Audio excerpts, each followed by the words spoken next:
Você pode participar da nossa conversa usando a hashtag correspondente médico. Dr. Fernando Gomes, bom dia. Bom dia, Elisa. Um dia bastante preocupante, né? E cheio de emoções e informações que deixam a gente muito ensimesmados e preocupados. Pois é, angustiados com as imagens. Imagine quem está no local, quem mora no local. Por isso a gente já começa falando sobre a tragédia em Beirute e o estresse pós-traumático. Foi uma mega explosão, você tem acompanhado com a gente aqui na programação, em um Líbano já devastado pela crise econômica, somado ao momento de pandemia da Covid-19. Então, socorristas tentam, neste momento, encontrar sobreviventes da explosão, que deixou pelo menos 100 mortos e pelo menos 4.000 feridos. Hoje, o presidente Michel Aoun deve decretar estado de emergência pelo período de 2 semanas. O Líbano fica numa região já conhecida pelos ataques frequentes de grupos terroristas. Doutor, como é o sistema nervoso de quem convive em locais assim? E mais, existe uma reação defensiva quando se escuta algum barulho, como o barulho de uma bomba? Existe um processo no cérebro chamado atenção seletiva. Então, conforme a gente é exposto a um determinado estímulo, é natural que a gente venha diminuindo a relevância daquele estímulo que, no caso, pode ser a explosão de uma bomba. Ou, por exemplo, a gente já nota aqui quando a gente vê o número crescente de mortes por coronavírus. A gente sabe que no começo a gente tinha uma determinada emoção, conforme o tempo passa, isso vai diminuindo. Então, é de se esperar que depois de um determinado tempo você precise de um evento muito mais forte, muito mais relevante para você sentir aquele mesmo impacto. De qualquer forma, a gente está diante de uma situação muito diferente de todo normal. Foi uma explosão que realmente ela foi diferente de tudo que a gente já viu. E o que acaba acontecendo é que o cérebro dessa pessoa, ele fica sensibilizado de uma maneira tão diferente e tão impactada que a região anterior, onde a gente tem os lobos frontais, ficam com um pensamento constante. Então, quem não foi diretamente acometido na sua integridade física, entra num processo de pensamentos que ficam grudados, fixados nessa memória, nessa tela que a gente tem de curto prazo, na região anterior da cabeça. Isso faz com que a gente tenha a manifestação da preocupação, preparando o nosso corpo físico e o cérebro para tomar alguma atitude em relação a isso. E realmente, quando você toma essa atitude, que pode ser correr, fugir, ou eventualmente até depois que a pessoa tenha uma situação determinada de um estresse pós-traumático, procure uma terapia, ela pode conseguir destruir esse pensamento constante. Mas nessa fase aguda, em que a gente vê as imagens, em que elencamos na nossa cabeça o que aconteceu, foi um ataque terrorista, foi realmente um acidente, foi um evento inesperado, esse momento é um momento muito delicado e a cabeça das pessoas realmente está passando por um período de crise muito importante em termos de saúde mental. Tentando imaginar a realidade de um morador de Beirute aqui para a nossa conversa, seria um ser humano que já viveu alguma espécie de um estresse, levando em conta um local que já teve ataques, que já teve conflitos armados. Então, é uma pessoa que já vive num estado de atenção? Um estado de atenção especial, que já sabe o que pode significar uma explosão, uma bomba ou, de repente, um barulho muito grande, né? Só que, dessa vez, a coisa fugiu do limite do normal, do natural. E isso acaba impactando na sua manifestação comportamental. E, evidentemente, que é um choque, né? Nós já estamos num ano difícil, dramático, por causa do novo coronavírus e, de repente, mais uma notícia trágica. Por exemplo, nós aqui no Brasil, a quantos quilômetros de distância? Mais de 10.000 quilômetros do Líbano, já sentimos angústia, desespero ao ver esse tipo de imagem. E para quem está no local, existe uma janela entre ver o que ocorreu e, de fato, a ficha cair? Ou seja, aquele tempo de o que está acontecendo? Nós, seres humanos, temos esse tempo até conseguir compreender o que está acontecendo? Como você tem o seu cérebro e o seu corpo preparado para lutar pela sua vida a qualquer custo, esse sistema ele já está acoplado na nossa forma de funcionar desde que a gente nasce, a percepção do problema pode mudar. Você imagina um indivíduo quando tem um acidente ou vê um acidente próximo dele, com toda aquela descarga que acontece de noradrenalina e adrenalina, além de aumentar a sua percepção sensorial, então qualquer barulho, qualquer mínima movimentação luminosa, ela tem uma relevância no cérebro muito grande e também o seu corpo físico, seus músculos ficam numa situação vantajosa em relação às outras pessoas para poder se movimentar e preservar a vida. Então, a percepção do problema, ela é diferente. E o que acontece? A própria natureza é sábia, porque a memória da gente tem um poder incrível na construção do que a gente chama de realidade. Numa situação como essa, além de você ter essa descarga muito grande de adrenalina e noradrenalina, existe também uma liberação que a gente chama de tônica depois, porque ela aumenta e fica prolongada por um determinado período, muito maior do que o normal, de cortisol, que acaba sendo um anti-inflamatório hormonal produzido pelo próprio corpo. E nós sabemos, baseado na neurociência, que o cortisol a longo prazo, ele impacta no funcionamento do hipocampo, que é uma região responsável pela formação de memória. Então, trabalhos científicos já mostram, por exemplo, que crianças que são tratadas em orfanato sem muito carinho, elas acabam tendo um pior desempenho no processo de aprendizagem. Quando é feito o exame de imagem, essa região ela pode ser, inclusive, menor do ponto de vista físico. Fazendo o paralelo, Elisa, a mesma coisa pode acontecer com essas pessoas e acaba sendo um truque da natureza para que isso tenha um menor impacto na construção da realidade e da memória dessas pessoas. Minha nossa, que complexo para quem vive nesse local. O senhor falou de orfanato e logo já me veio aqui à mente um drama, né? A quantidade de crianças que, desde o dia 4 de agosto de 2020, desde ontem, não vão mais ter os seus pais ou as suas mães porque simplesmente morreram ou ainda nem se tem notícias, né, com tudo que desabou, que veio abaixo em cima das pessoas. Uma pergunta, doutor, que com toda certeza pode parecer boba, mas é interessante para fazer para um neuro. Na hora do desespero, a nossa tendência é gritar. É claro que em muitos momentos é para pedir ajuda, gritar socorro, mas por que a gente, na hora de desespero, de situações graves, naturalmente já reage com um grito, já começa a gritar? Seria uma descarga de energia? São duas coisas. Uma, realmente é uma descarga de energia. O sistema límbico, a parte emocional do cérebro, ela encontra isso como uma forma de você extravasar aquela tensão. E existe uma segunda comunicação silenciosa, nem tanto, né, porque é através do grito, para a preservação da própria espécie. Então, a hora que eu tomo um susto, na hora que eu tenho um impacto com uma situação que pode me machucar fisicamente, que pode me tirar a vida, e eu grito, outras pessoas, acaba sendo um truque da biologia também, outras pessoas que mesmo não estejam muito perto vão entender a preocupação e a seriedade daquele evento e, portanto, podem, de uma forma mais ágil, tomar precaução para preservar a vida. Como se fosse uma sirene.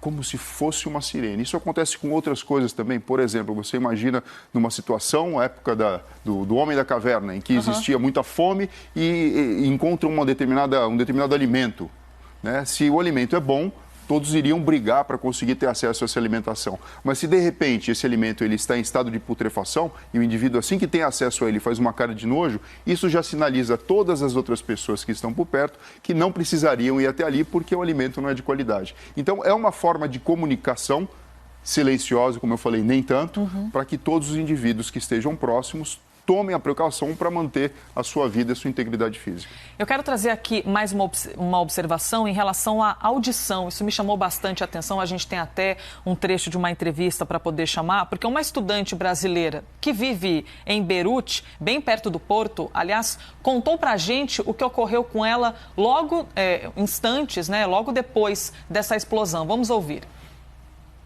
Parece que a gente sentiu uma pressão muito forte, eu não sei como descrever isso para vocês, mas uma pressão muito forte nos ouvidos. Depois desse sentimento, dessa pressão, a gente só ouvia vidro quebrando, muito vidro quebrando.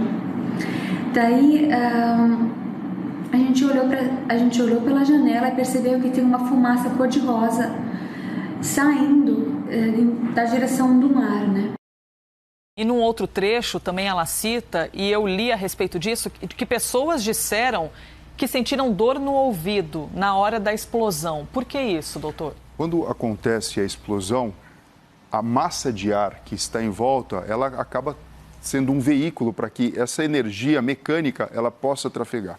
E quando a gente olha como funciona o processo da audição e da interpretação do som dentro do cérebro, é fácil entender. Aconteceu a explosão. Muita energia mecânica, como se fosse, por exemplo, eu mando uma pedra no meio de um lago e tem aquelas ondas que propagam em volta. Só que a gente não está vendo porque isso é o ar. Quando toma contato com o nosso ouvido, e a gente tem ali a membrana do tímpano que faz esse contato inicial entre essa mudança, essa vibração e a sinalização para as células internas que vão transformar esse estímulo mecânico em estímulo elétrico até levar para o cérebro, essa membrana, que funciona como se fosse um tamborim, ela é sensível e ela tem um determinado, uma magnitude de energia que ela consegue suportar. Então, não é improvável que algumas pessoas tenham o seu tímpano realmente rotos, machucados, lesados por essa transmissão de energia, e você percebe que na própria descrição dela, ela diz isso. Então, uma pressão muito grande, porque o impacto dessa onda mecânica que chega através da camada de ar, ela impressiona tanto as células da nossa pele, do nosso corpo, das nossas mucosas, mas principalmente o que está mais relacionado com essa percepção, que são os tímpanos. A gente vê, então, esses efeitos, assim, digamos, secundários, porque o que mais chama a atenção, primeiramente, é a questão química de tudo que envolveu essa tragédia. A hipótese considerada, até o momento, a hipótese mais provável para explicar a explosão, foi a combustão de 2.700 toneladas de nitrato de amônio. Esse produto estava armazenado no porto, que foi onde ocorreu a explosão. O produto químico é usado para fabricar fertilizantes e defensivos agrícolas. Ele, inclusive, está associado a uma outra explosão no Texas, em Texas City, em abril de 47. E assim como em Beirute, o acidente ocorreu no porto da cidade de Texas City e causou a morte de 581 pessoas. A magnitude da explosão foi tão grande que simplesmente desintegrou 2 navios cargueiros. Foi o maior acidente industrial da década na história norte-americana. E aí, quando a gente vê esse tipo de imagem, doutor, o trauma, eu não consigo nem assim, exemplificar o que seria um trauma num ser humano que vive esse tipo de tragédia. E existe o pós, como conviver com esse trauma. Então, esse é o desafio daqui para frente dos sobreviventes dessa tragédia. Exatamente. E o que acaba acontecendo é que parte das pessoas, talvez grande parte, a gente não consegue exatamente quantificar, porque no meio disso a gente tem quem vai sobreviver, quem não vai, quem vai ter sequela neurológica ou não, mas vamos pegar as pessoas que não tiveram sequela neurológica e entenderam tudo o que está acontecendo e foram sobreviventes, mesmo perdendo pessoas queridas ou não. E viram pessoas, por exemplo, sem vida espalhadas pelas ruas. Exato. Existe uma descrição na psiquiatria chamada de estresse pós-traumático. O que é isso? A magnitude daquela informação, ela fica tão armazenada no cérebro que ele acaba funcionando de uma forma a repetir aquele padrão. Então a pessoa passa a sentir sensação de flashback, então volta aquelas imagens que são muitas vezes marcantes. Existe alteração do padrão do sono, existe dor física relacionada, existe alteração cognitiva, então a pessoa diminui o seu poder de atenção, pode diminuir o seu poder de memória, e existe um sofrimento que muito se assemelha, por exemplo, a um processo de depressão. Então, a pessoa fica armazenada e cristalizada naquela situação e muitas vezes aprisionada naqueles pensamentos, naquela sensação destrutiva de ruína e de mal-estar. Sim, a gente tem mais uma informação aqui para a nossa conversa. Reinaldo Basito, que é professor e doutor do Instituto de Química da USP, a Universidade de São Paulo, explicou para a gente que o nitrato é um pó branco e cristalino que dificilmente causa acidentes. Vamos ouvir. A questão do grande efeito dessas explosões é pela grande quantidade desse material. Ele é utilizado como fertilizante, então normalmente são estocadas quantidades muito grandes desse material.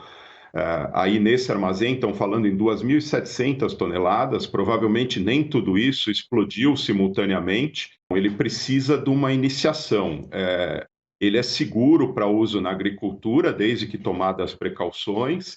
Ele não explode sozinho, não é igual a nitroglicerina, por exemplo, que com um simples impacto explode. Esses acidentes muito grandes com nitrato de amônio, eles ocorrem após um incêndio que dura algumas horas, em que o material vai aquecendo, vai superaquecendo e isso leva à explosão.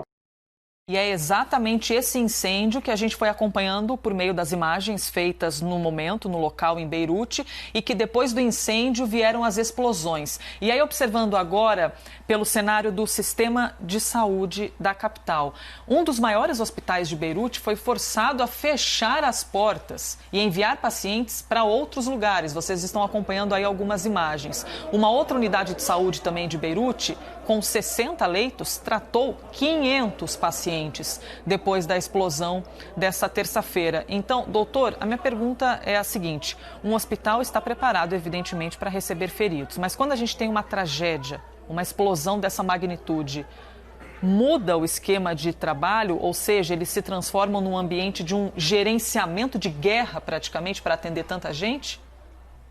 O cenário muda, né? A gente já sabe o que mata primeiro numa pessoa.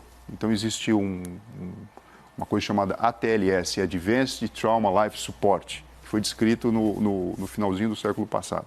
Então, a gente sabe que vias aéreas obstruídas podem matar primeiro do que a respiração e depois, então, a circulação cardiovascular. Isso acaba sendo o critério que a gente usa para tratar as pessoas que têm um trauma, um acidente ou enfim. Quando você tem muitas pessoas nessa situação e você tem um desequilíbrio entre o que o serviço de saúde ou de emergência pode oferecer e o número de vítimas, existe um gerenciamento diferente. Por exemplo, se eu tenho poucas pessoas e um sistema competente, eu não digo de ser bom ou não, eu digo competente em termos numéricos mesmo, para tratar aquilo, você vai mirar primeiro atender as pessoas mais graves. E você deixa os leves e moderados num segundo momento, porque a variável tempo ela é inexorável, ela vai acontecer.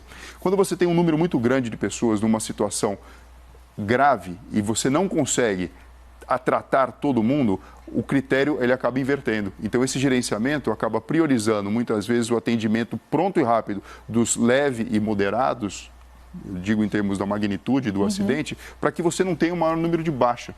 Porque os graves já têm a sua situação ali bem difícil de ser resolvida. Os leves e moderados, se você esperar, eles podem entrar numa situação mais complicada também. Então, é muito difícil. Você pode imaginar o próprio profissional de saúde, o próprio indivíduo envolvido em todo esse gerenciamento e atendimento inicial, ele também trabalha sobre o estresse. Ele não está numa situação normal. Ele é um ser humano, que também tem parentes, que também tem amigos que podem estar envolvidos e, às vezes, um médico nem saber onde está o pai, onde está a mãe, e mesmo assim ter de ter equilíbrio mental para atender uma pessoa ferida. E a gente tem a questão da resiliência, né? Porque você imagina, até o atendimento, quando a gente fala de estresse pós-traumático, depois que tudo isso passar, porque vai passar, mas vai demorar algum tempo até toda essa situação se resolver. E a gente tem aí a psicologia como algo que pode e deve ajudar tanto as pessoas envolvidas na tragédia, como os profissionais que estão na linha de frente atendendo. Mas você imagina, até esses profissionais também estão na mesma região e estão submetidos ao mesmo estresse. Então, é uma situação difícil.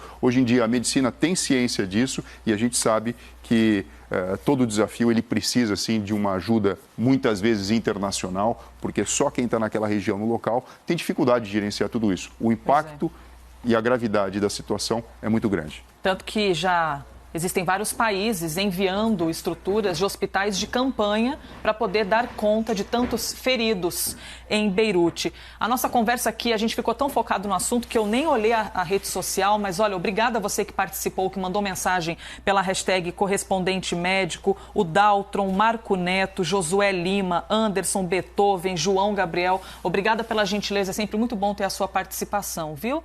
E o senhor também, doutor Fernando Gomes, obrigada por mais um dia triste, mas que bom que temos aqui a sua presença para poder compreender alguns aspectos do ser humano. Obrigada. Muito obrigado, Elisa. Bom dia para você, bom dia para o Rafael Colombo. E eu envio pensamentos positivos para que tudo corra da melhor forma possível nesse atendimento inicial a todas as pessoas do Líbano.